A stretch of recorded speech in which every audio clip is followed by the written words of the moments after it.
Hey everyone, welcome back to my channel. It's the channel where I may just be a regular guy talking about anime in front of my tablet, but I am secretly overpowered. Now fam, I don't know if it's the same for you, but when I search for anime shows that I want to watch, I would go for two methods. The first of which is manually scrolling through livechart.me, and it's for me. Maybe you would go for my anime list, who knows, but for me that's the case because I can take a look at the currently airing anime, the anime that is upcoming, or the past anime shows that I may take an interest in, and oftentimes it really does pay off. It really does land a target for me, especially when I go to the 2010s area of anime, where I would find a series that I was not aware of because I wasn't a weeb or an avid anime fan at that time. But upon reading the synopsis and giving the first episode a try, then I found to quite like it. And of course, there are some animes out there that I wish I regretted.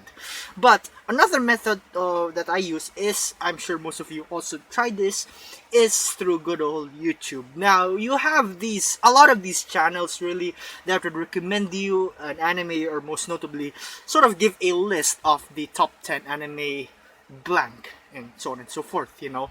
Sure, there's a lot of channels and videos with that sort of premise, right? And sure, you can also take a look at various websites as well for anime recommendations, but in my opinion, right, I find it quite easy as well in this platform, in YouTube, because a lot of these uploaders, these channels, are updating videos or recommending videos that are, you know, updated from time to time. But what I want to talk about with you today, fam, is not necessarily the choices of anime recommendations or the animes in the top 10 list themselves or whatnot. I mean, it's the user's own recommendation or own listing that you as the audience, as the viewer, can decide for yourselves whether to watch the said recommendation or not. You know, it's up to you really.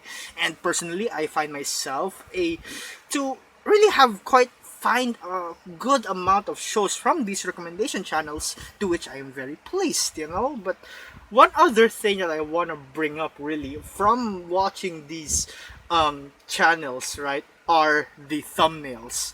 Now, if you type, for instance, a trope, let's say main protagonist is secretly OP, to which I used to really search for shows or with a premise much like that, because again, I fell down into that rabbit hole of that genre of a rabbit hole.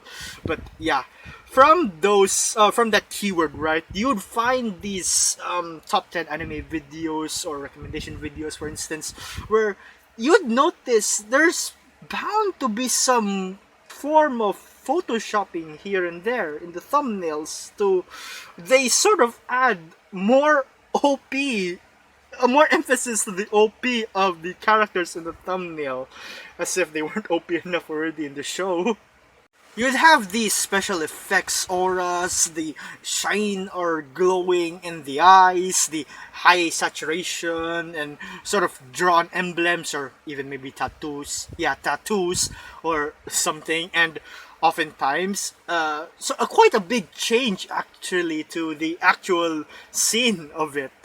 And I want to say first, fam, that I find the edits themselves, the thumbnails, right, to be quite creative. You know, it's cool. Some of it has that whole HD wallpaper vibe to it, and the person behind it, the editor, is very talented to do so, to make it that way. And it's something that I wish I could do, you know, something like that, to edit properly with Photoshop, but I don't have Photoshop. I use Canva for most of my edits. But yeah, you know, if you look at my past videos, really, my thumbnails are crappy. Most of them I actually edited as well in in PowerPoint presentation. And yes, looking back, it is cringe. They are cringe at times. It is, yes, I know how weird it can be, but I like to say it's part of my growth as getting to know more into this field, into the whole idea of thumbnail editing and the like. But exaggerations aside, I believe most of you already as viewers can tell that there are effects added into the thumbnail image, especially if you are familiar with the shows already. But it's a start, I suppose, to really get the audience curious at first, and if they give it a try, if they give the show a try, then they might like it, and it's good. Is it clickbaiting? Probably. Yes, no, maybe. Not so sure. But of course, there are times when I can't help but giggle, really, to, yeah, to giggle to see these over-exaggerated vibes to the MC, especially if you already read the source material or are familiar with the series or watched the anime of it, and you got to know how the MC really is. Then it's gonna be quite a bummer to see the um, that person in the actual show or not. Really depends again.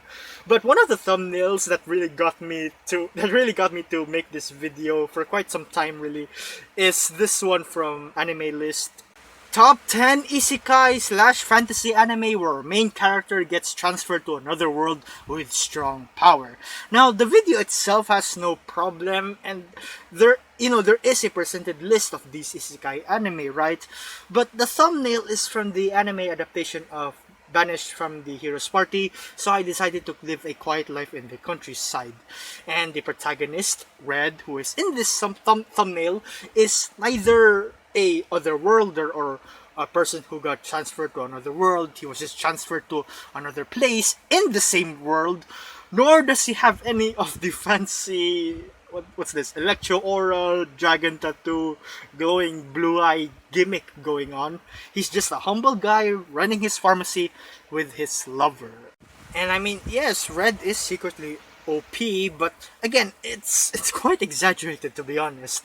But you know what? At the end of the day, really, if there are more people getting into anime, and if they want to search for some anime to watch, and they went to watch these recommendations or shows from a top 10 list channel, then it's a win that there might be people who are interested in a show that it might become their favorite. Who knows? It's good. And with that being said, take care, family.